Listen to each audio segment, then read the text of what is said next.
अस्सलाम वालेकुम नाजरीन, आप देख रहे हैं आईएनएन चैनल। मैं हूं शेख अहमद अली। आज की ख़ास बात में हम देखेंगे कई अहम कौमी और बैनुल अक़वामी खबरें। सऊदी अरब में आइंदा हफ्ता शुरू होने वाले हज की तैयारियां मुकम्मल कर ली गई हैं। इस सिलसिले में मक्के मुकरमा में शानदार मिलिट्री परेड हुई। सऊदी अरब में आइंदा हफ्ते शुरू होने वाले हज बैतुल्लाह की तैयारियां मुकम्मल हो चुकी हैं। इस सिलसिले में मक्के मुकरमा में शानदार मिलिट्री परेड हुई, जिसमें ख़वातीन के फौजी दस्ते समेत हज़ारों फौजियों ने हिस्सा लिया। इस मौके पर हज के दौरान सिक्योरिटी बरकरार रखने के लिए फोर्सेस ने अमली मुजाहरा किया।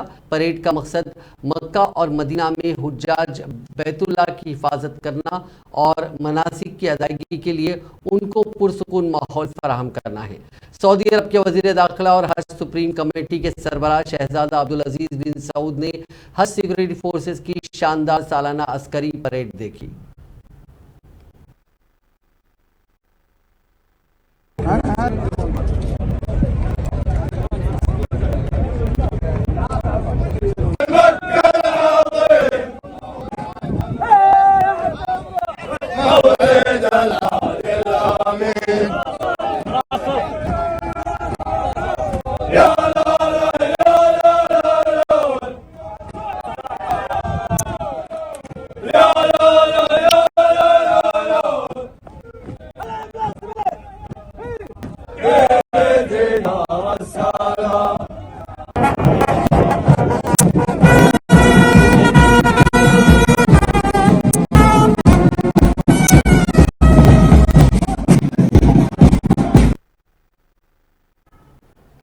चीन के यिनचुआन शहर में चाशुंबे की देर रात एक रेस्टोरेंट में धमाका हो गया। हादसे में 31 लोगों की मौत हो गई। चीनी मीडिया शिन्हुआ के मुताबिक गैस के रिसाव की वजह से धमाका हुआ। 7 लोग जख्मी बताए जा रहे हैं। सभी को इलाज के लिए अस्पताल ले जाया गया। हादसे के दौरान इलाके में काफ़ी भीड़ थी। वहां ड्रैगन बोट फेस्टिवल की तैयारियां चल रही थी। यिनचुआन शहर निंगजिया नाम के एक सूबे की दारुल हुकूमत है। इस सूबे की आबादी 68 लाख है। इनमें से 36% लोग मुसलमान हैं। चीनी मीडिया शिन्हुआ ने हादसे के बाद की कुछ तस्वीरें जारी की। इसमें आग बुझने के बाद मौके पर मौजूद फायर सर्विसेज की गाड़ियां नजर आ रही हैं।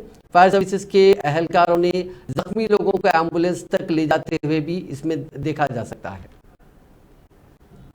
फ्रांस की दारुल हुकूमत पेरिस में लेफ्ट बैंक की एक बिल्डिंग में चारशुबे को आग लग गई। इस हादसे में 16 लोग झुलस गए, जिनमें 7 की हालत तशवीशनाक है। जानकारी मिलते ही फायर सर्विसेज की गाड़ियां मौके पर पहुंची और आग बुझाने की कोशिश में जुट गई। पुलिस ने इलाके को सील कर दिया है। शुरुआती जानकारी के मुताबिक आग गैस लीक होने की वजह से लगी है। पेरिस पुलिस के सरबराह लॉरेंट नूनेज ने बताया कि आग लगने की वजह से बिल्डिंग का एक हिस्सा ढह गया है। आग पर काबू पा लिया गया है, लेकिन आग पूरी तरह बुझ नहीं पाई थी। फायर सर्विस की टीम यह पता चलाने की कोशिश कर रही है कि मलबे में कोई दबा है या नहीं। प्राइवेट डिनर के लिए व्हाइट हाउस पीएम माफ कीजिएगा प्राइवेट डिनर के लिए व्हाइट हाउस पहुंचे वज़ीर आज़म नरेंद्र मोदी ने अमेरिकी सदर जो बाइडेन को 10 दानम का तोहफा दिया। हिंदुस्तान में ये रिवायत है कि पूर्णिमा को 1000 चांद देखने वालों को ये दान दिया जाता है। कैलेंडर कलेक्शन के मुताबिक किसी भी शख्स की उम्र 80 साल 8 महीने होने पर वो 1000 फुल मून देख चुका होता है। बाइडेन लगभग इसी उम्र के हैं। नवंबर में वो अपना 81वां 81st बर्थडे वो मनाएंगे। अमरीकी दौरे के दूसरे दिन चारशुबे को रात करीब 9 बजे अमरीकी वक्त के मुताबिक मोदी व्हाइट हाउस पहुंचे। वहां सदर बाइडेन और फर्स्ट लेडी ने उनका इस्तकबाल किया। डिनर में national security advisor Ajit Doval और अमेरिका के national security advisor Jack Sullivan भी मौजूद थे। डिनर मेन्यू में बाइडेन का पसंदीदा पास्ता और आइसक्रीम भी शामिल थी। डिनर के दौरान पीएम मोदी ने उन्हें मैसूर के चंदन से बना एक खास बॉक्स गिफ्ट किया, जिसे जयपुर के कारीगरों ने बनाया था। इस बॉक्स के अंदर भगवान गणेश की एक मूर्ति और चांदी के एक दिए के साथ छोटी छोटी डिब्बियों में 10 गिफ्ट थे। ये सभी गिफ्ट्स हिंदुस्तानी रिवायत के मुताबिक तय किए गए थे। इनके अलावा वजीर आजम ने अमेरिका की फर्स्ट लेडी को डायमंड भी गिफ्ट किया।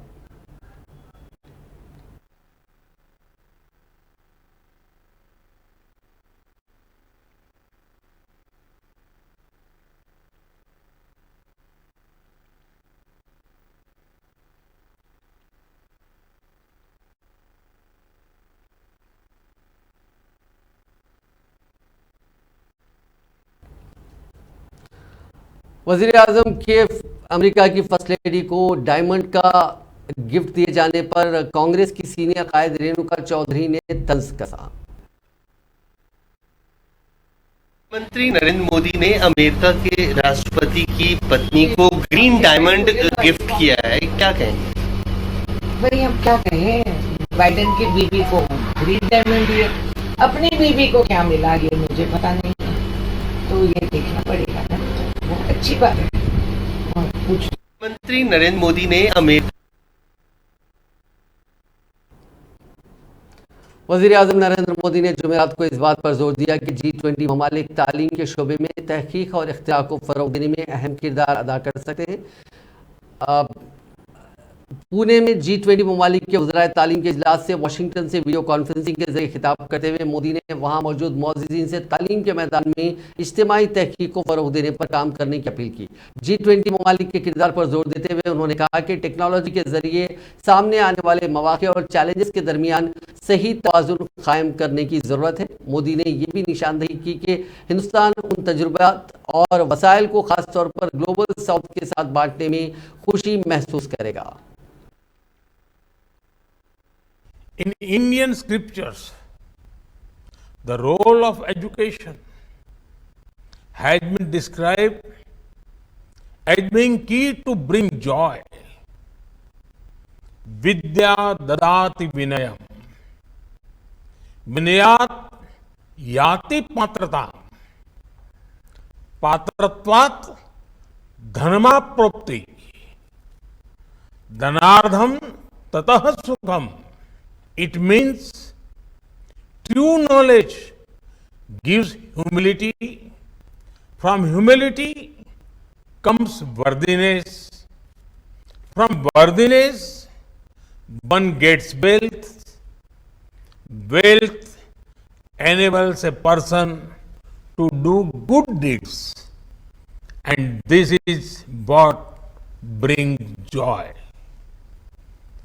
This is why in India, we have embarked on a holistic and comprehensive journey. We believe that foundational literacy forms a strong base for our youth. And we are also combining it with technology. For this, we have started the National Initiative for Proficiency in Reading with Understanding and Numeracy, or Nipun Bharat Initiative. I am glad that foundational literacy Manipur में तकरीबन 2 माह से तशद्दुद जारी है। तशद्दुद में अब तक 110 से ज़ायद अफराद अपनी जानें गंवा चुके हैं। बहुत से लोग बेघर हो चुके हैं। वज़ीर दाखिला अमित शाह भी तशद्दुद के हवाले से मणिपुर का दौरा कर चुके हैं, लेकिन हालात में बेहतरी नहीं आई। अब मणिपुर की बिगड़ती हुई सूरत हाल को देखते हुए हुकूमत तमाम फरीकों के साथ तशद्दुद पर बातचीत करना चाहती है। वज़ीर दाखिला अमित शाह ने मणिपुर तशद्दुद के सिलसिले में 24 जून को दिल्ली में ऑल पार्टी मीटिंग बुलाई है। दरअसल मणिपुर में तशद्दुद की आग लगातार भड़क रही है और चाशुम्बे के रोज भी एक वाकया पेश आया। बिष्णुपुर जिले के कोकाटा में गाड़ी में रखे हुए देसी साख्ता बम यानी आईईडी के फटने से 3 अफराद जख्मी हो गए। जख्मियों को बिष्णुपुर जिला अस्पताल मुंतकिल किया गया है और उनमें से एक की हालत नाजुक बताई जा रही है। इम्फाल में एक पुलिस एहलकार ने बताया कि इस वाक़े के बाद इलाके में इजाफी सिक्योरिटी फोर्सेस तैनात कर दी गई हैं। मणिपुर के इम्फाल मशरक़ी और इम्फाल मगरबी अजला में 2 मकामात से हरीफ मिलिटेंट तंजीमों के दरमियान वक्फे से फायरिंग की भी इतला मिली है। ताहम फायरिंग के इन वाक़यात में किसी के हलाक या जख्मी होने की कोई खबर नहीं है। दरअसल फौज, आसाम राइफल्स और कई दीगर मरकजी और रियासती सिक्योरिटी फोर्सेस रियासत के मुख्तलिफ हिस्सों में तलाशी मुहिम जारी रखे हुए हैं। मणिपुर में जारी पुरतशद्दुद वाक़यात के दरमियान मरकजी हुकूमत ने 24 जून को कुल जमाती मीटिंग तलब की है। अपोजिशन पार्टियां लगातार मरकजी हुकूमत से मुतालबा कर रही थी कि कुल जमाती मीटिंग तलब की जानी चाहिए, लेकिन यह मीटिंग ऐसे वक्त में बुलाई गई जब वज़ीर आज़म नरेंद्र मोदी हिंदुस्तान से बाहर है। इस ताल्लुक से कांग्रेस कायद राहुल गांधी ने मरकज के साथ साथ वज़ीर आज़म नरेंद्र मोदी को भी तनकीद का निशाना बनाया। राहुल गांधी ने एक ट्वीट किया और कहा कि 50 दिनों से मणिपुर जल रहा है, लेकिन वजीर आजम खामोश रहे। कुल जमाती मीटिंग तब बुलाई गई जब वजीर आजम खुद मुल्क में नहीं है। साफ है वजीर आजम के लिए ये मीटिंग अहम नहीं है। 50 दिन हो चुके हैं, सैकड़ों लोग मारे गए हैं मणिपुर में, हजारों लोग विस्थापित हुए हैं, पर प्रधानमंत्री ने अपनी चुप्पी नहीं तोड़ी है। वो व्यस्त थे, कर्नाटक में वो चुनाव प्रचार में लगे हुए थे, गृह मंत्री भी कर्नाटक में थे। जब भी मणिपुर जल रहा था तब भी चुप थे। और 24 दिन के बाद गृह मंत्री मणिपुर गए, 3 दिन वहां रहे, उसका कोई नतीजा नहीं निकला, कोई असर नहीं हुआ। जो शासन है मणिपुर में वो बिल्कुल गिर चुका है। शासन ही नहीं है, शासन का नाम ही नहीं है। पर सबसे दुखद बात यह है कि 50 दिन में हमारे देश के प्रधानमंत्री ने अपनी चुप्पी नहीं तोड़ी, एक शब्द नहीं कहा, एक बयान नहीं दिया, एक अपील नहीं दिया शांति के लिए, सद्भावना के लिए, अमन के लिए, कुछ नहीं किया, कुछ संकेत भी नहीं दिया। और देखिए, मणिपुर से हर एक राजनीतिक पार्टी आती है, यहाँ एमएलए आते हैं, अलग अलग पार्टियों के विधायक आते हैं, किसी से मिला नहीं, अपने ही पार्टी के विधायकों से नहीं मिले। विपक्ष की पार्टी छोड़िए, अपनी ही पार्टी के विधायकों से नहीं मिले। अभी गृह मंत्री 24 तारीख को सर्वदलीय बैठक बुला रहे हैं, इसका क्या मतलब क्या है? प्रधानमंत्री है नहीं, सर्वदलीय बैठक बुलाना है तो प्रधानमंत्री की अध्यक्षता में बुलाइए, और सर्वदलीय बैठक बुलाना है तो इम्फाल में बुलाइए। दिल्ली में बैठकर प्रधानमंत्री मौजूद नहीं है, वही गृह मंत्री जो मणिपुर जा चुके हैं, वही गृह मंत्री जिनका दौरा से कोई नतीजा नहीं निकला, सकारात्मक नतीजा नहीं निकला, वही इस बैठक की अध्यक्षता करेंगे। इसका क्या मतलब है? ये एक औपचारिकता है लोगों को कहने के लिए हमने एक सर्वदलीय बैठक बुलाई है। ये तो हम मांग कर रहे थे, हमने मांग की थी कि सर्वदलीय प्रतिनिधिमंडल मणिपुर जाए।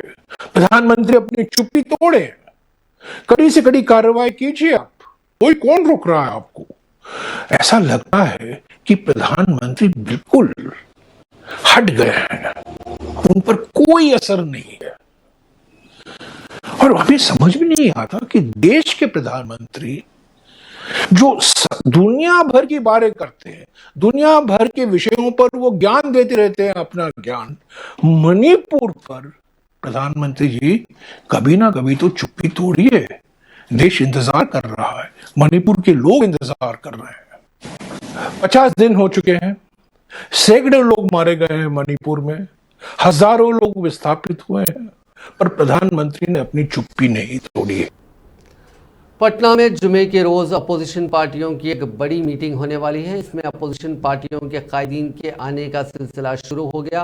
पहले दिल्ली के वज़ीर आला अरविंद केजरीवाल के आने पर एक शक था, लेकिन जुमेरात की शाम वो पटना पहुंच गए। उनके साथ पंजाब के वज़ीर आला भगवंत मान, राज्यसभा एमपी संजय सिंह और राघव चड्ढा भी मौजूद थे। इससे पहले ज़राए के हवाले से खबर आई थी कि आम आदमी पार्टी ने मरकजी हुकूमत के ऑर्डिनेंस के खिलाफ कांग्रेस को साथ देने के लिए कहा था। पार्टी ने कहा था कि अगर कांग्रेस हमारा साथ नहीं देती है तो हम अपोजिशन की मीटिंग में शामिल नहीं होंगे।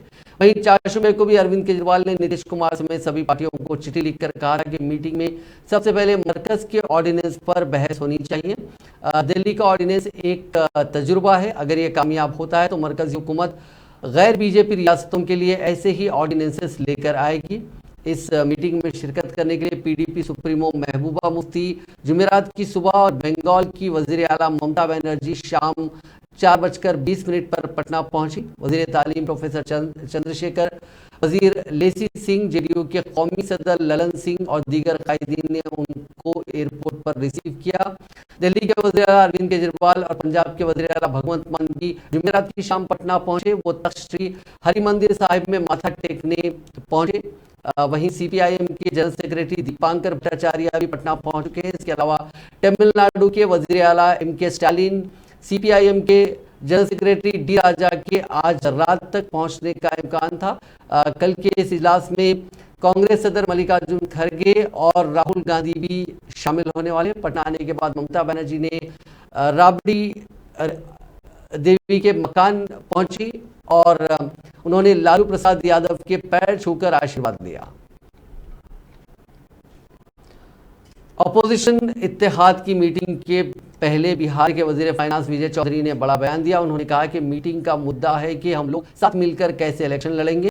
वजीर आजम के ओहदे के लिए उम्मीदवार कौन होगा, ये बीजेपी स्पॉन्सर्ड मुद्दा है। वहीं दिल्ली के सीएम अरविंद केजरीवाल ने इस पूरे मामले को लेकर मरकज के ऑर्डिनेंस पर बहस की मांग की थी। सबसे पहली बात तो ये है कि ये बिहार के लिए गौरव की बात है कि आज राष्ट्रीय स्तर पर एक वैकल्पिक सरकार बनाने के लिए देश के सारे महत्वपूर्ण नेताओं की बैठक पटना में हो रही है और आप सब इसका महत्व इसी से समझ सकते हैं कि आप सब मीडिया से जुड़े लोग हैं। आपको भी पता होगा कि अगले 2 दिनों तक, आज से लेके कल और कुछ परसों तक, पूरे देश की निगाह, पूरे देश के मीडिया की भी निगाह पटना पर ही केंद्रित रहेगी। इसका महत्व तो इसे समझ सकते हैं। और सबसे बड़ी बात है कि ये एक ऐतिहासिक घटना है। इस तरह की पहल इतिहास में कभी नहीं हुई है कि एक समझिए कि हम लोगों की पार्टी जो बिहार में मुख्य रूप से है, हमारे नेता मुख्यमंत्री नीतीश कुमार की पहल पर पूरे देश के सभी वरिष्ठ नेतागण पटना में एकत्रित होकर देश में एक वैकल्पिक सरकार के गठन के लिए सबसे पहले छत्तीसगढ़ के वजीर आला भूपेश बघेल ने फिल्म आदि पुरुष को लेकर बीजेपी पर बड़ा हमला किया। उन्होंने कहा कि बीजेपी को ना तो राम की परवाह है और ना हनुमान की, उसे सिर्फ अपने कारोबार और वोटों की परवाह है। बघेल ने मध्य प्रदेश के अनूपपुर में अमरकुंटक पहुंचकर वहां नर्मदा के माखुस पर पूजा अर्चना की और रात को आराम भी किया। साफियों के सवाल का जवाब देते हुए बघेल ने कहा कि जहां तक आर्टिकल 370 को हटाने का ताल्लुक है, ये बीजेपी के मंशूर में था और वो इसके लिए तवील अरसे से लड़ रहे थे, लेकिन वहां रियासत को तकसीम कर दिया गया। वहां न तो वहां के अवाम को इत्तेमाद में लिया गया और ना ही सियासी जमातों को इत्तेमाद में लिया गया। ये जम्मू कश्मीर और लद्दाख के लोगों के साथ धोखा है। भूपेश बघेल ने मजीद कहा कि जहां तक राम मंदिर का ताल्लुक है, राम मंदिर सुप्रीम कोर्ट के हुक्म पर बनाया जा रहा है, उनके कहने से नहीं हुआ। अब तक जो नजर आ रहा है वो ये है कि उन्हें ना राम की परवाह है और ना हनुमान की। 370 हटाई, फिर राम मंदिर लाई, अभी यूसीसी लाने की बात कर रही है। कितना प्रभाव पड़ेगा आने वाले चुनाव में? जहाँ तक 370 हटाने की बात है तो उनसे घोषणा पत्र मिला और लंबे समय संघर्ष कर रहे हैं, लेकिन वहाँ राज्य को विभाजित कर दिया गया। वो लोगों को न विश्वास लिया, न जनता को विश्वास लिया, न राजनीतिक दलों के साथ। ये जम्मू कश्मीर और लद्दाख के लोगों के साथ होगा।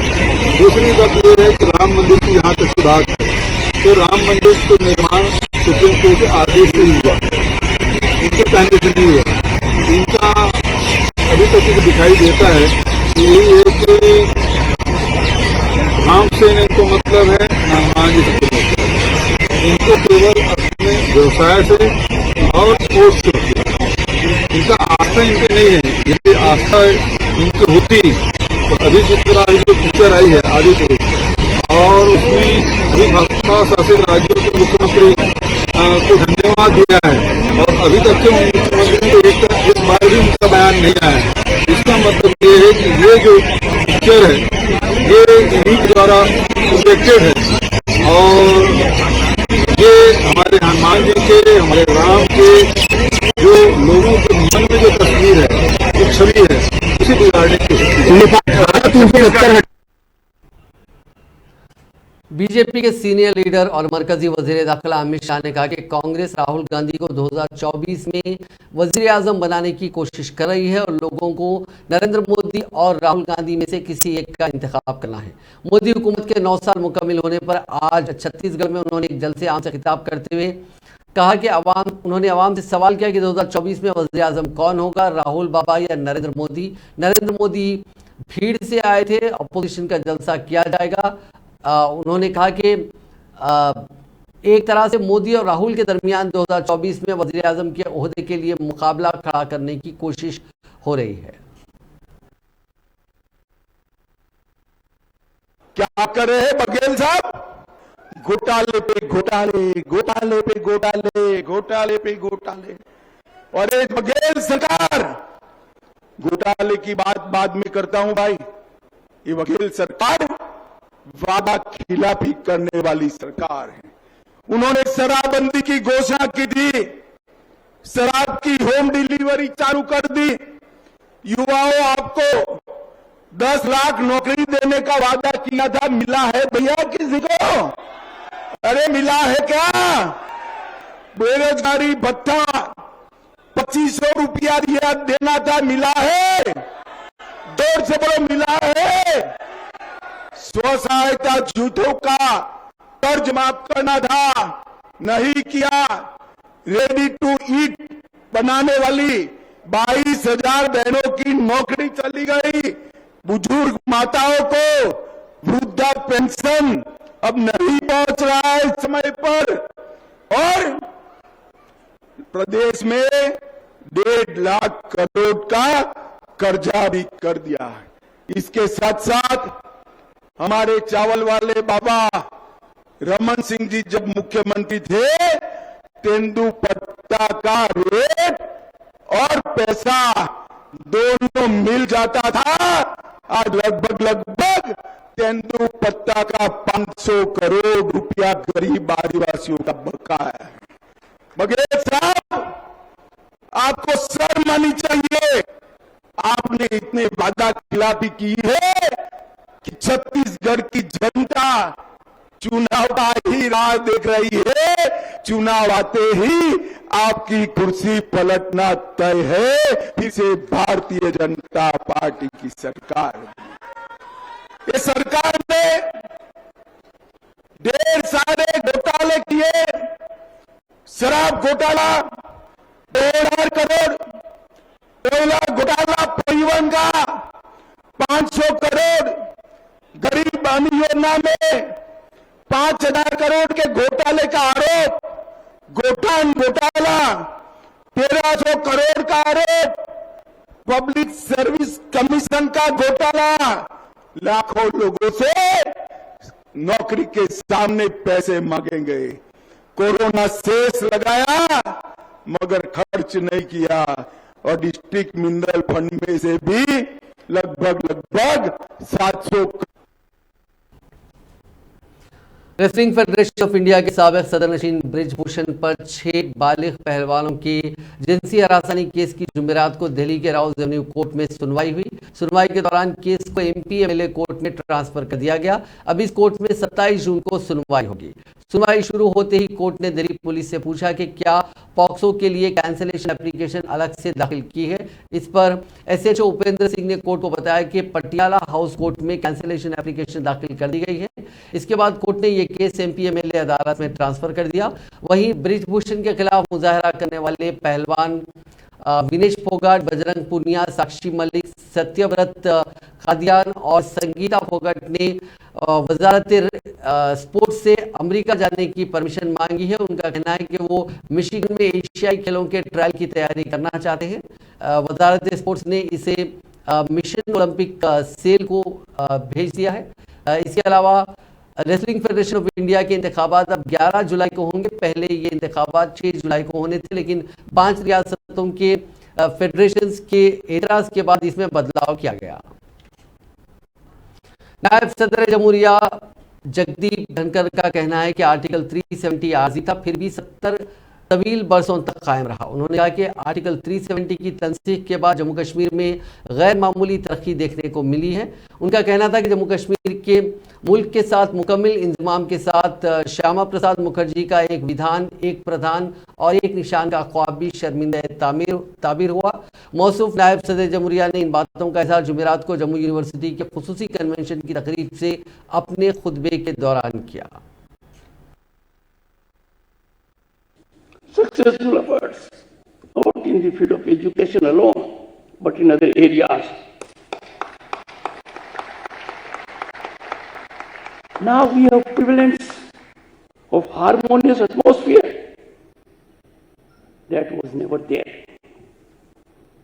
This is the greatest homage to the great visionary, one of the youngest vice chancellors, Dr. Shyama Prasad Mukherjee, who laid down his life for building a strong, united India. Tomorrow, June 23rd, is the day of martyrdom of Shyama Prasad. He had died as a detainee in a Srinagar jail on this day, June 23, 1953. A momentous tragedy. He died within days of being arrested at Lakhanpur. Why?